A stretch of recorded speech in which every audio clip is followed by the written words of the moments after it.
Remedies. We all feel unwell sometimes, but the remedy may be close at hand.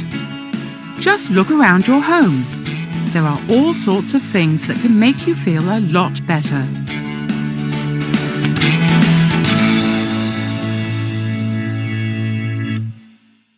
Who doesn't have a headache every now and then? Lemon is a great ingredient to treat headaches because it is refreshing and relaxing. Drink some lemon juice with warm water to help get rid of that nasty pain. Toothache is awful. Well, vanilla extract is not just good for cakes. For quick relief from a toothache, put some on your tooth. It might help with the pain, and it tastes quite nice too. If you have a stomachache, you should drink some ginger tea. It's tasty, healthy, and good for your stomach. Natural and tasty honey may help sore throats. Add a teaspoonful to a glass of hot water and drink slowly.